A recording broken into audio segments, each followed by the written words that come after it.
désir, je vous invite à vous lever debout, taper des mains, chanter avec nous. J'aimerais commencer en lisant 2 versets. Jean 8, verset 12. Jésus leur parla de nouveau et dit, « Moi, je suis la lumière du monde. Celui qui me suit ne marchera point dans les ténèbres, mais il aura la lumière de la vie. » Et ensuite, dans le psaume 119, ça dit, « Ta parole est une lampe à mes pieds, une lumière sur mon sentier. » Alléluia! Fait que, Seigneur, on veut te louer parce que tu es la lumière de nos cœurs, la lumière de nos vies. Quand on regarde à toi, Seigneur, on resplendit de joie. Amen! Alors, Seigneur, parle-nous par ta parole ce matin, que ta parole soit une lumière pour nous éclairer, qui va faire tomber tous les encombrements de nos cœurs. Parle-nous, Seigneur, durant la louange aussi, Seigneur, que nos cœurs soient ouverts à ta voix pour entendre ce que tu as à nous dire, à chacun de nous individuellement. On s'attend que Dieu veut nous parler ce matin. Il sait de quoi nous avons besoin, il veut nous le donner. Alors, on va le louer pour ce beau jour qu'il a créé. Amen.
Alléluia. Gloire à toi, Seigneur.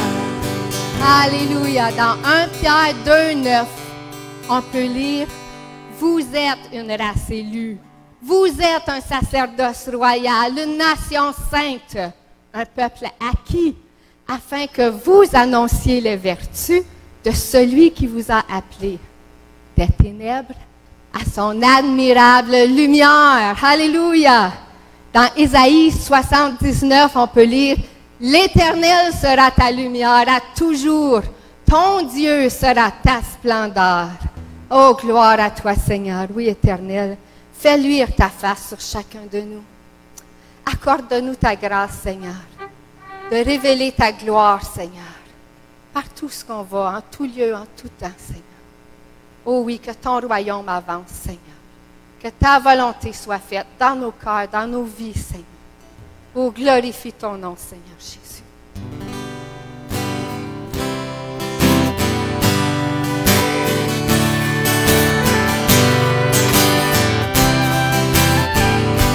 Alléluia.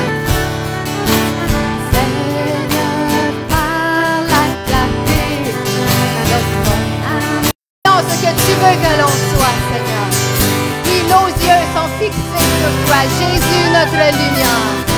Jésus, toi la vie abondante, remplis-nous. On a soif de toi, on a faim de toi, Seigneur. Gloire et louange à toi, Seigneur. Béni soit ton nom, Jésus.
Celui qui nous a choisis.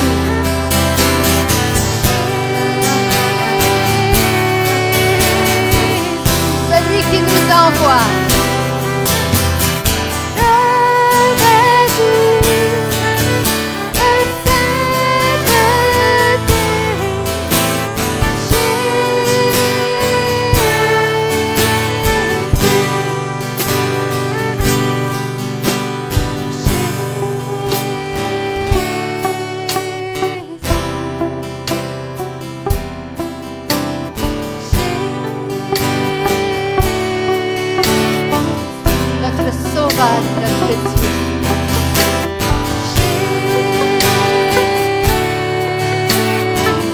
Vers toi, nous tournons les yeux.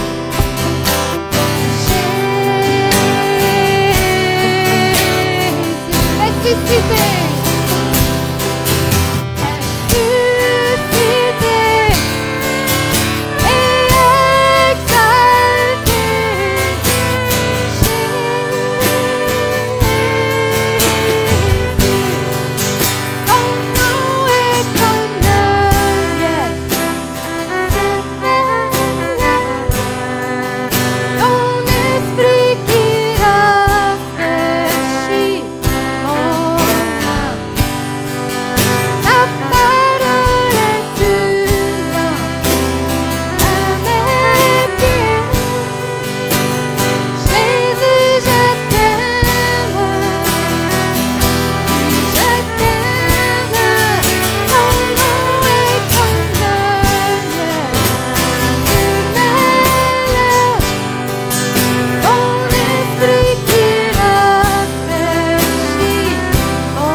ensemble pour sa gloire. Unis.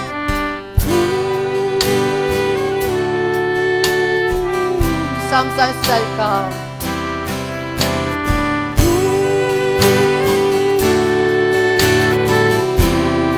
Revêtus.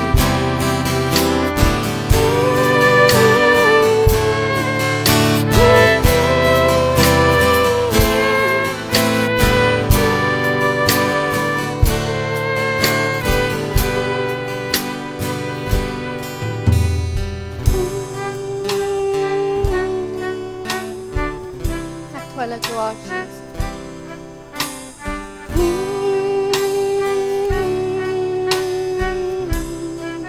Pour toi, Seigneur.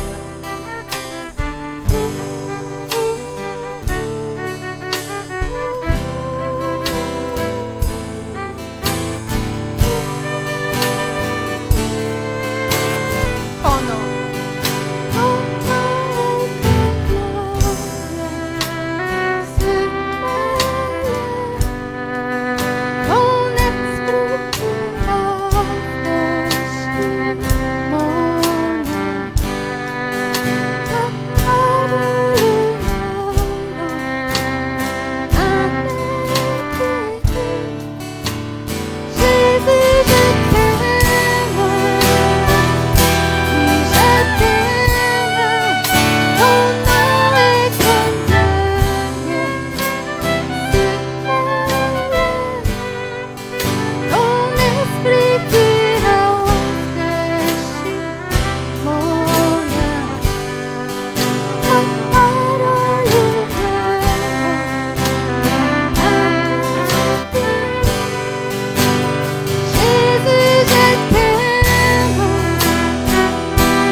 Told me, Seigneur parle, il me dit, I have given you signs. I have reached my hand to you. You have not taken it. J'ai étendu ma main vers toi, prends-la. You have prayed and you have cried to me, for I ask of you today. Tu as crié à moi et je te demande à toi. He has come to me with voice. You have prayed and cried. Come with me, follow me, for I shall guide you and heal you in all your needs. Viens à moi, crie à moi, et je te guérirai dans tous tes besoins. Allez. For I have seen and heard your whispers and cries. Car j'ai vu et j'ai entendu tes soupirs et tes pleurs. So I come again. Alors je viens encore. À la voix, in voice, come to me, take my hand, I shall help you. Prends ta voix, viens à moi, et je vais aller à toi. Thank you. Merci. Jésus, le bon berger. Alléluia, qui prend soin de ses brebis. Tu es si bon, Seigneur.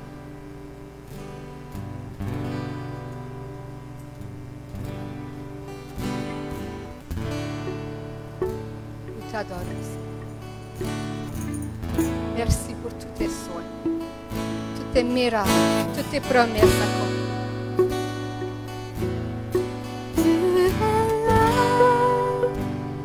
Présent par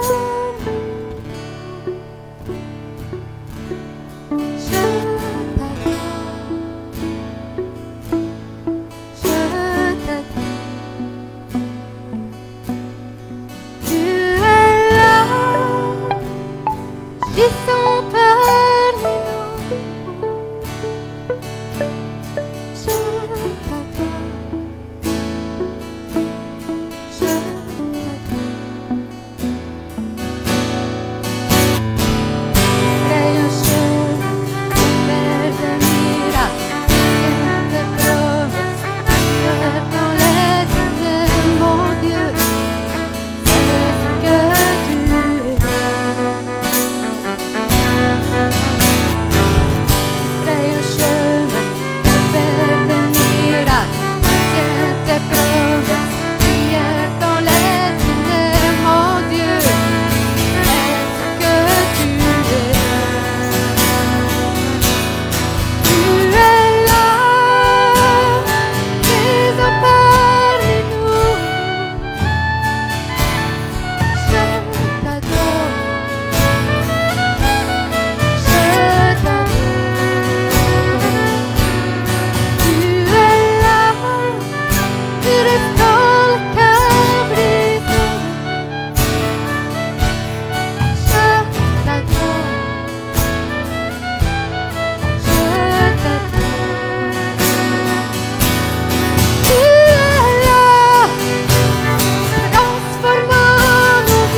Gloire à toi, Jésus.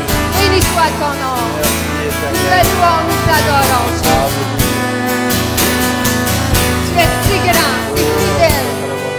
À toi toute la gloire. Quel plaisir, Seigneur, d'être dans tes services, Seigneur, pour te remercier, pour te rendre gloire, pour exalter ton nom.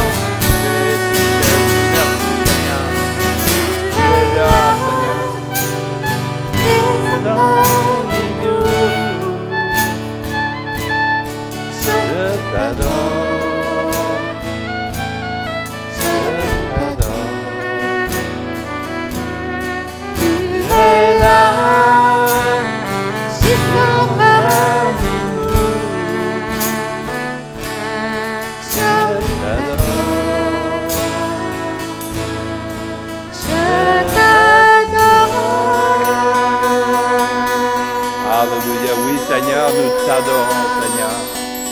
Je sais que tu es présent parmi nous, Seigneur.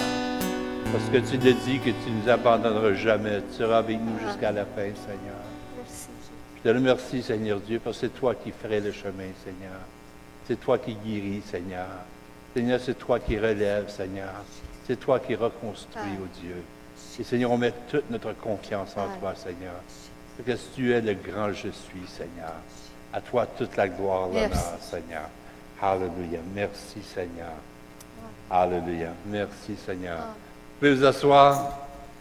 Merci, les musiciens. Merci pour la parole qui est apportée. On voit que Dieu veut toujours agir parmi nous. Amen. Gloire à Dieu. Comme vous avez pu remarquer aujourd'hui, mon épouse n'est pas là. C'est pas qu'on s'est chicané, là, puis qu'elle ne voulait pas venir avec moi. C'est juste qu'elle est partie prêcher à Varennes le matin.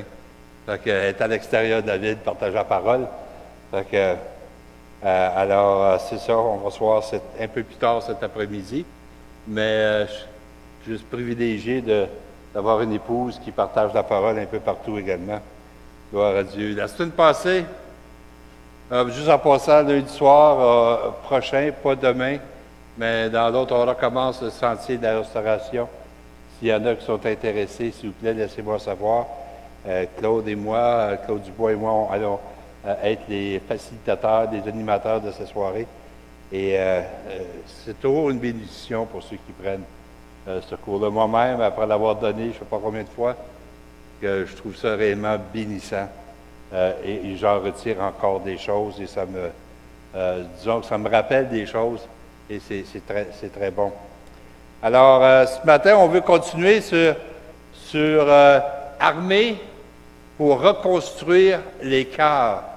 La semaine passée, on a parlé un peu de Néhémie qui voulait reconstruire les murailles de Jérusalem. Et on sait que l'ennemi était là, puis l'ennemi essayait de l'empêcher de reconstruire les murailles.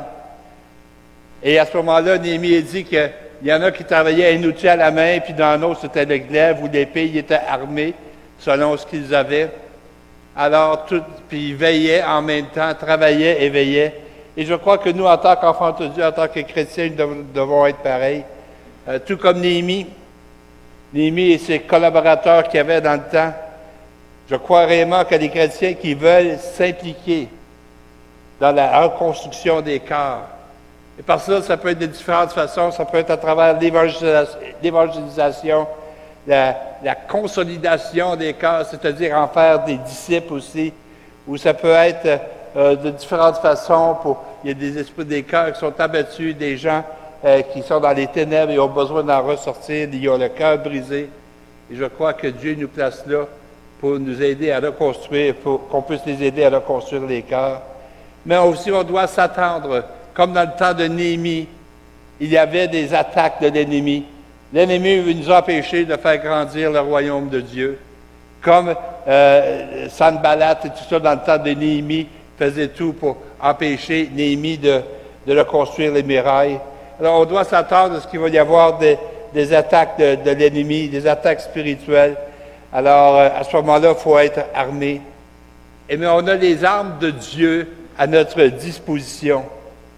Alors, si on veut être en mesure de résister et de repousser les attaques de l'adversaire, on doit se revêtir, pas juste d'une arme, mais la parole de Dieu nous dit dans Éphésiens, de toutes les armes. Et j'aimerais relire Éphésiens au 6e chapitre, versets 10 à 18. Si vous voulez suivre avec moi, Éphésiens 6, versets 10 à 18. Au reste, fortifiez-vous dans le Seigneur et par sa force toute puissante. Revêtez-vous de toutes les armes de Dieu afin de pouvoir tenir ferme contre les ruses du diable. Car nous n'avons pas à lutter contre la chair et le sang, mais contre les dominations, contre les autorités, contre les princes de ce monde de ténèbres, contre les esprits méchants dans les lieux célestes. C'est pourquoi prenez toutes les armes de Dieu afin de pouvoir résister dans les mauvais jours et tenir ferme après avoir tout surmonté.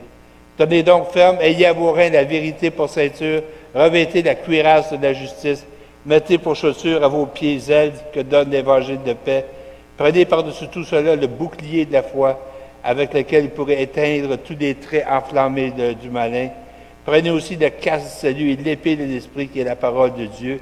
Faites en tout temps par l'Esprit toutes sortes de prières et de supplications. Veillez à cela avec une entière persévérance et priez pour tous les saints. Merci Seigneur pour sa parole et Dieu, que ta parole soit, Seigneur, ancrée dans nos cœurs, Seigneur. Que ta parole, Seigneur, puisse être retenue, Seigneur, assimilée, Seigneur. Et qu'on ne soit pas juste des gens qui peuvent réciter ta parole, mais des gens aussi qui peuvent, Seigneur, la mettre en pratique jour après jour dans notre quotidien, Seigneur. Au nom de Jésus, je te prie. Amen. Amen. Gloire à Dieu. Alors, ça nous dit ici, et j'aime bien le verset 13 qu'on vient de lire, c'est pourquoi prenez toutes les armes de Dieu afin de pouvoir résister dans les mauvais jours. C'est nous dit ça parce qu'il y a des mauvaises journées. Il ne tue qu'on a des mauvaises journées des fois? Je pense qu'on a toutes. OK? Afin pourquoi l'ennemi va essayer de nous arrêter dans notre progrès spirituel, ou va essayer de nous arrêter à propager la parole. Il peut nous frapper de différentes façons. Alors, je crois qu'on doit s'armer de toutes les armes. Et je crois réellement que c'est important. Et l'apôtre Paul ici nous informe que nous sommes impliqués dans une guerre spirituelle. Cela signifie que non seulement nous devons employer des armes spirituelles pour combattre l'ennemi de nos armes, mais c'est également une question de vie ou de mort pour tout chrétien de revêtir cet équipement qui est indispensable, que Dieu met à notre disposition. Dieu nous donne ces armes, mais c'est à nous de les saisir, de les prendre et de s'équiper avec cela. Il met cela à notre disposition.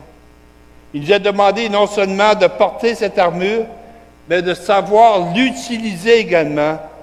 Sinon, on court à notre défaite. Sans cette armure, nous sommes en danger. Mais avec cette armure, nous sommes assurés de la victoire. Mais nous devons comprendre le message qui se cache derrière ceci. La semaine dernière, on a examiné ensemble la première arme que Paul a mentionnée dans Éphésiens. Il parlait de la vérité comme ceinture serrée à nos reins. On a fait une description de ce qu'était cette ceinture. Et cette semaine, on va voir la deuxième arme que Paul nous demande de prendre, la droiture ou la justice comme une cuirasse.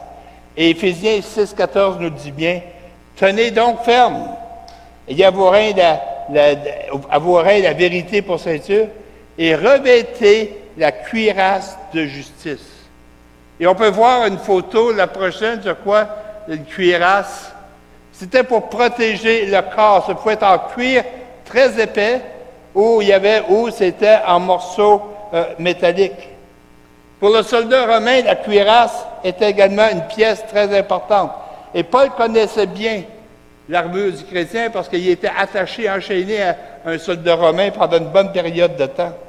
Mais pour le soldat romain, cette cuirasse était importante parce qu'elle protégeait ses organes vitaux.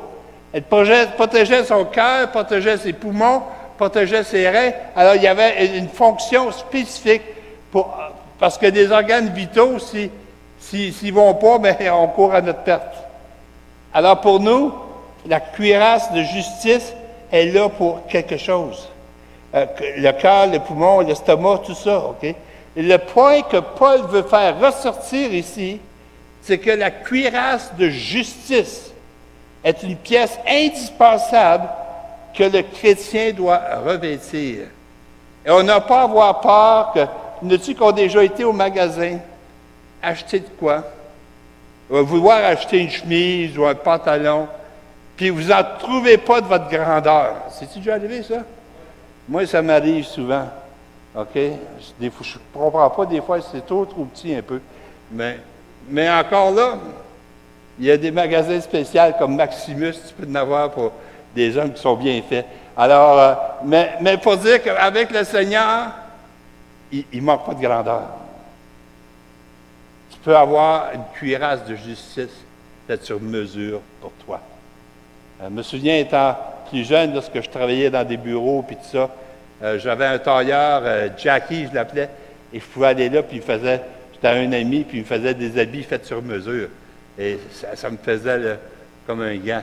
Alors, merci Seigneur, mais Dieu, il connaît chacune de nos mesures, puis la cuirasse qu'il veut nous donner, en est une qui nous fait parfaitement, OK? Alors, on veut éviter d'être atteint par l'ennemi, mais c'est la justice qui nous protège dans notre relation avec Dieu, afin que la vie de Jésus-Christ, justement, en nous, ne soit pas interrompue. Parce que c'est le plan du malin, d'interrompre cette relation qu'on a avec le Seigneur, nous amener à nous éloigner de lui, à nous éloigner de son plan, du but qu'il a pour nous. Mais de quelle justice parle-t-on ici? Il ne faut pas parler de notre propre justice. Parce que non seulement tout ce que nous pouvons faire de bien, ça ne nous sauvera jamais. Peu importe ce que je fais, comment bon je peux être, ça ne me sauvera jamais. OK? Puis ça ne pourra jamais faire paraître bon aux yeux de Dieu. Ça prend la justice du Seigneur. Ici, ça parle de la justice de Jésus. OK? Parce que c'est ça qu'il a accompli à la croix. Dans Romains, au 5e chapitre, et versets 1 et 2, on peut lire ceci. Étant donc justifiés par la foi, nous avons la paix avec Dieu par notre Seigneur Jésus-Christ, à qui nous devons d'avoir eu par la foi accès à cette grâce dans laquelle nous demeurons fermes et nous nous glorifions dans l'espérance de la gloire de Dieu. Christ est devenu notre justice. Être justifié, c'est avoir le droit de pouvoir se présenter devant Dieu parce que nous avons été rendus justes et nous avons été libérés de toute condamnation, et cela par Jésus. Alors, c'est important, cela. Okay? C'est important. 2 Corinthiens, 5e chapitre, verset 21, ça dit, celui qui n'a point connu le péché, il l'a fait devenir péché pour nous, afin que nous devenions en lui justice de Dieu. On est rendu juste dans le Seigneur. Un autre verset dans l'Épître aux Romains, au 3e chapitre, on va lire le verset 24 et 25 qui nous dit « Et ils sont gratuitement justifiés. » Wow, c'est free. Tu peux revêtir la cuirasse de justice et c'est gratuit. OK? Par sa grâce, par le moyen de la rédemption qui est en Jésus-Christ. C'est lui que Dieu a destiné par son sang à être pour ceux qui croiraient victimes propriatoires afin de montrer sa justice parce qu'il avait laissé impunis les péchés commis auparavant au temps de sa patience. Alors ici, la parole de Dieu nous enseigne que nous avons été libérés de la puissance du péché. Le défi qui se présente à nous, puis on a tout un défi, c'est de vivre dans cette position dans laquelle nous nous trouvons, c'est-à-dire des hommes et des femmes libres de toute forme d'esclavage. J'aimerais qu'on puisse lire Romains 6e chapitre, versets 1 et 2. Que dirons-nous donc? Demeurions-nous dans le péché afin que la grâce abonde? Loin de là. Nous qui sommes morts au péché, comment vivrions-nous encore dans le péché? Est-ce qu'on revêt cette cuirasse de justice? Est-ce que nous sommes réellement morts au péché? Est-ce qu'on l'est? Romains, 6e chapitre, versets 11 et 12, nous dit ceci. Ainsi, vous-même, regardez-vous comme morts au péché et comme vivants pour Dieu en Jésus-Christ. Que le péché ne règne donc point dans votre corps mortel et n'obéissez pas à ses convoitises. Là, on voit qu'il va y avoir un combat entre la chair, entre l'esprit, entre ce que Dieu veut, ce que le malin veut, et ce que notre chair veut. Okay? C'est pour ça qu'on doit revêtir la cuirasse de la justice. Alors on devient, sinon, si on ne revêt pas cette cuirasse, on devient susceptible de succomber à chaque tentation qui va se présenter à nous.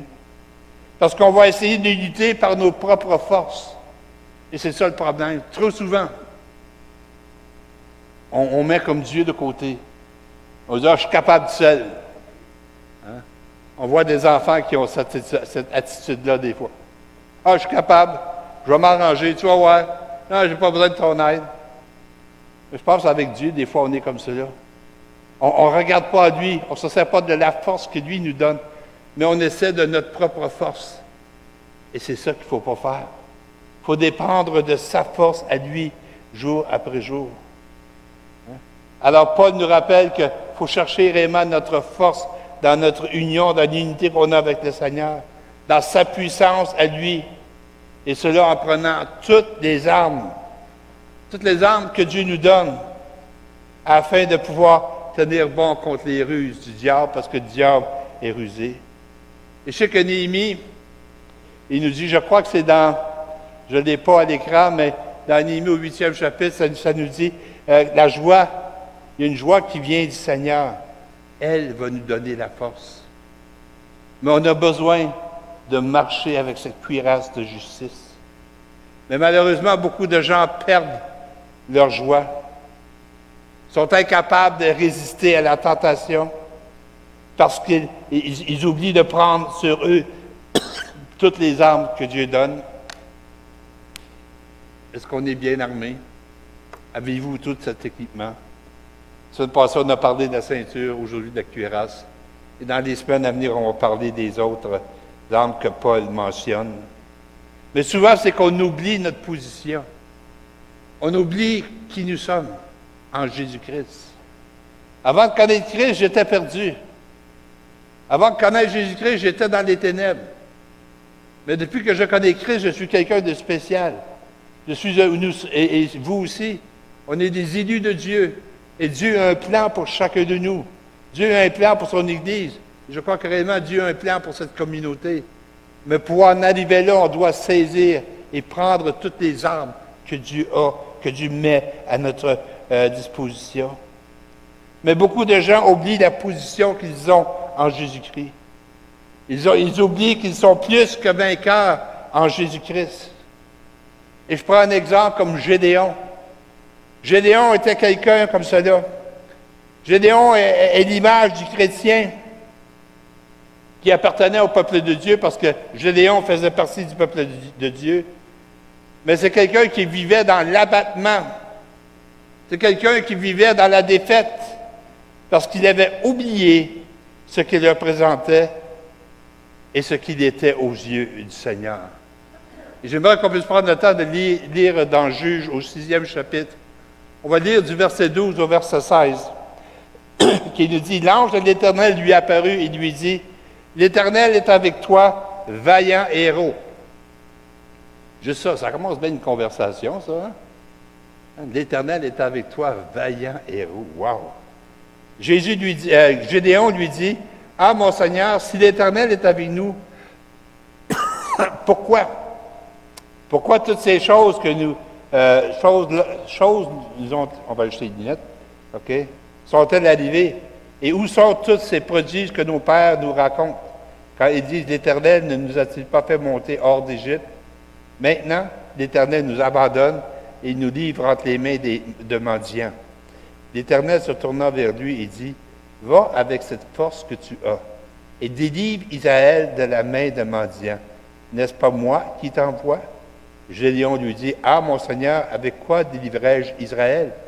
Voici ma famille est la plus pauvre qu'en Manassé, et je suis le plus petit dans la maison de mon Père. L'Éternel lui dit, « Mais je serai avec toi, et tu battras mendiant comme un seul homme. » Okay. Est-ce qu'on a remarqué ici ce que Gédéon représentait? Est-ce qu'il était aux yeux de Dieu un vaillant héros?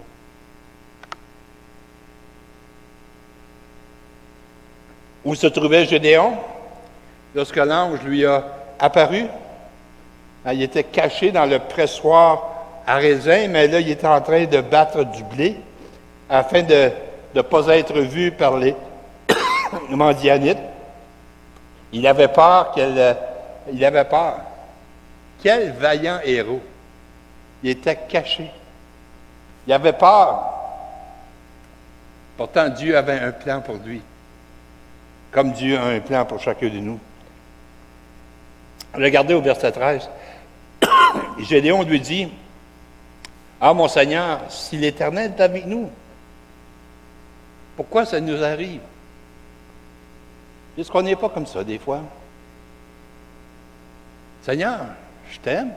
Seigneur, si tu es avec moi, pourquoi ces troubles-là qui m'arrivent?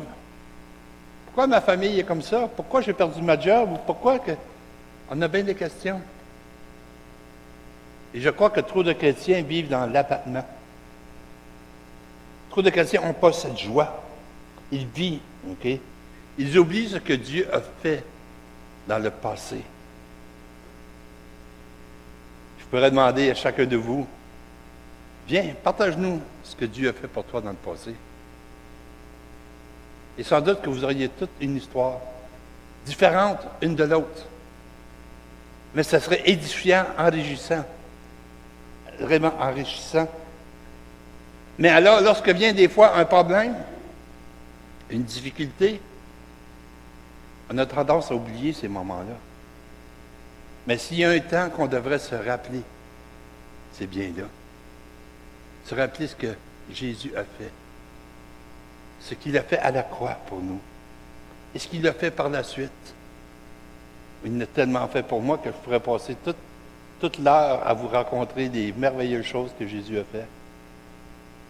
Oh, je pourrais passer une heure aussi à vous raconter des choses que l'ennemi a voulu faire, qu'il a essayé de faire. Mais je vais autant me concentrer sur les choses que Jésus a fait pour moi. C'est ça qui est plus important. Alors, Gédéon avait oublié ce que Dieu avait fait dans le passé. N'oublions jamais. Il y a des raisons, j'aime la plaque du Québec où ça dit « Je me souviens ». Peut-être eux, ils l'ont écrit pas pour la bonne chose. Mais nous, ça devrait être écrit sur notre cœur « Je me souviens de ce que Dieu a fait pour moi ». Alors, parce que Gédéon vivait en fonction de ce qu'il voyait. Okay? C'est pour ça que Gédéon était abattu. Il a oublié que Dieu qui connaît toutes choses, c'est non seulement qu'il va utiliser Gédéon, mais Dieu connaît déjà les résultats. S'il dit à Gédéon, va, tu vas gagner, Dieu est omniscient. Dieu connaît tout. Il connaît la fin de l'histoire. Si nous, on ne la connaît pas, c'est pas grave, Dieu la connaît. S'il nous dit, va, soyons assurés qu'il va être avec nous. Il est appelé vaillant héros, non parce qu'il est brave, mais parce que Dieu est de son côté. Et que c'est Dieu qui va combattre pour lui, on peut dire dans le ministère dans lequel il est appelé à ce moment-là. Est-ce que vous avez toujours à l'esprit que dans cette guerre spirituelle que nous sommes, parce que nous sommes dans une guerre spirituelle, que Dieu est réellement votre force? Est-ce que vous avez toujours ça à l'esprit? J'aime le chant de Waymaker, tu es ma force, tu ferais un chemin, tout ça. Dieu est notre force. Peu importe où nous allons, il passe avant nous, puis il ferait un chemin. Mais aussi, Gédéon avait oublié les promesses de Dieu. Au verset 13, du verset qu'on a lu tantôt, ça dit, en réalité, le Seigneur nous a abandonnés. Okay? Il nous a livrés aux Madianites. Alors, encore là, il a oublié les promesses. Dieu a tellement de promesses pour vous. Rappelez-les, lisez-les une fois de temps en temps. Seigneur, tu as dit ça. Et Seigneur, j'y crois, puis j'y tiens. Dieu, OK, est fidèle. Dieu ne nous abandonne jamais. Ça, vous devriez toujours répéter cela. En vous levant le matin, Seigneur, tu ne m'abandonneras pas aujourd'hui, parce que tu dis.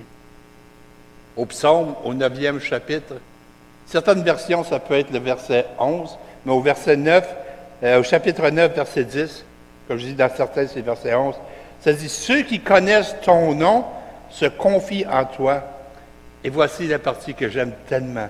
« Car tu n'abandonnes point ceux qui te cherchent, ô Éternel. » Wow! Est-ce que vous le cherchez, le Seigneur? Si c'est la parole nous dit qu'il ne vous abandonnera point. Au psaume 37, verset 28, on peut lire, au psaume 37, verset 27 à 28, ça dit « Détourne-toi du mal, fais le bien, et possède à jamais ta demeure. Car l'Éternel aime la justice, et il, encore, n'abandonne pas ses fidèles. Ils sont toujours sous sa garde, mais la postérité des méchants est retranchée. » Alors Dieu est fidèle. Dieu ne relâche pas dans ce qu'il a dit, qui était pour prendre soin de toi, de chacun de nous. Dans la 2e épître aux Corinthiens, au 4e chapitre, verset 8, la parole de Dieu nous dit ceci. « Nous sommes pressés de toute manière, mais non réduits à l'extrémité, dans la détresse, mais non dans le désespoir, persécutés, mais non abandonnés. » Wow! Il s'en passe des choses dans l'espace de 24 heures. On peut se sentir pressé, on peut se sentir qu'on dirait qu'on est réduit à pas grand-chose. Mais on sait une chose, Dieu ne nous abandonne jamais. Il est notre justice. Et il ne faut pas oublier que c'est lorsqu'on est faible qu'on est fort. Il disait, mon clan, au verset 15, il disait, mon clan est le plus petit de la tribu. C'est-à-dire, on est les moins forts, les moins bons, puis voilà comment lui se voyait. Mais il ne se voyait pas avec les yeux du Seigneur. Le Seigneur, lui, le voyait comme un vaillant héros. Alors, Dieu va lui rappeler que sa force, OK, c'est l'Éternel des armées qui va lui donner. Parce qu'au verset 15 encore, du verset qu'on a au tout début, dit « Je serai avec toi. C'est pourquoi tu battras les Madianites comme s'ils n'étaient qu'un seul homme. » Wow! Il a oublié que pour Dieu, c'est pas le nombre de personnes qui compte. Hein? On sait qu'il est parti de tant de mille, après ça des centaines, puis il était juste un petit nombre à la fin. Mais il a eu la victoire. Pourquoi? Dieu était sa force. Hein? Parce que c'est lui qui combat pour chacun de nous. Vous pourrez lire un autre tantôt, le livre des Juges, au 7e chapitre, versets 1 à 8, avoir un peu plus de l'histoire. Mais pour être certain que Gédéon ne s'approprierait pas la gloire qui lui revient et qu'il ne puisse pas se vanter d'avoir remporté la victoire, Dieu va lui dire que ses troupes sont trop nombreuses. OK? À tout cela. Alors, les Israélites, il est parti de 32 000 à 300 hommes. Wow! Pas une grosse force de frappe aux yeux de l'homme, mais aux yeux de Dieu, 300, pas grave. Il peut être juste tout seul si Dieu est avec lui. Il aurait eu la victoire. Alors, rappelez-vous la parole de l'apôtre Paul, je crois que c'est dans 2 Corinthiens, il dit, 3 fois j'ai prié le Seigneur de me délivrer de cette souffrance. Il m'a répondu, ma grâce te suffit. Encore là, Dieu utilise des êtres humains qui sont faibles. Ça veut dire qu'il peut servir de n'importe quel de nous aussi. Des êtres humains qui sont faibles. Et dans sa grâce, il en fait des êtres victorieux. Nous sommes victorieux en Jésus-Christ. Si nous rappelons que nous sommes en Christ, alors nous porterons la cuirasse de justice. Justice qui a été procurée à la croix du Calvaire par Jésus-Christ. afin de vivre en nous appuyant sur la justice de Christ dans nos vies, cette vie de tous les jours que nous avons. Alors, on ne partira pas en croisade pour accomplir nos œuvres, mais on va partir pour accomplir ses œuvres à lui. Et nous serons disponibles pour accomplir tout ce qu'il nous demande, tout ce que Dieu a préparé d'avance en se rappelant que c'est lui qui combat pour nous. Encore là, en conclusion ce matin, il ne faut pas se bercer d'illusions. Il faut se rappeler des choses. Ne rêvez pas en pensant que vous n'aurez pas à passer par diverses épreuves et que vous n'aurez pas à affronter diverses tentations. Ça n'existe pas une vie comme ça. Ça n'existe pas. Il faut être vigilant. Et dans la première épître de Pierre, au 5e chapitre, verset 8, nous pouvons lire ceci. « Soyez sobres, veillez. Votre adversaire, le diable, rôde comme un lion, rugissant, cherchant qui il dévorera. » Ne soyez pas une de ses victimes. Soyez sobres, soyez vigilants. Revêtez la cuirasse de la justice. Encore là, l'ennemi va s'attaquer à nos organes, on peut dire vitaux, nos organes spirituels pour nous. C'est pour ça que le soldat romain avait cette cuirasse, cette armure. Alors, Dieu est fidèle. Dieu garde toujours ses promesses. Il ne permettra pas qu'on soit tenté ou éprouvé au-delà de notre capacité de résistance. Mais au moment où surviendra la tentation ou l'épreuve, Dieu va nous donner la force de la supporter et aussi le moyen de s'en sortir. Êtes-vous d'accord avec ça? La cuirasse de justice est une pièce d'équipement indispensable qu'on doit revêtir. Si vous voulez éviter d'être atteint de façon grave par l'ennemi, c'est la cuirasse de justice qui nous protège dans notre relation avec Dieu, afin que la vie de Jésus-Christ en nous ne soit pas interrompue par les attaques répétées de l'adversaire. Ésaïe nous rappelle de ceci, et j'aimerais vous amener dans Ésaïe au 59e chapitre, verset 17. Ça dit, il se revêt de la justice comme d'une cuirasse. Intéressant. Il met sur sa tête le casque du salut. Il prend la vengeance pour vêtement. Il se couvre de la jalousie comme d'un manteau. Mais encore là, Jésus se revêt, parlait de celui qui avait donné la cuirasse de justice, le casque du salut. Dans l'Ancien Testament, il parlait déjà de ses armes spirituelles. Alors, on a besoin, frères et sœurs, de voir se revêtir de cette cuirasse de justice. Et où est-ce qu'elle s'obtient? À la croix du Calvaire. Si vous ne l'avez jamais fait, vous pouvez le faire ce matin en tout temps, dire « Seigneur, je réalise que ma force à moi ne me suffit pas, qu'il n'y a rien que je peux faire qui peut me sauver. » Que ce soit ici ou que ce soit des gens qui sont à l'écoute ce matin via notre Facebook Live, vous pouvez décider « Je veux revêtir cette cuirasse de justice. » Et cette justice, je l'obtiens à la croix.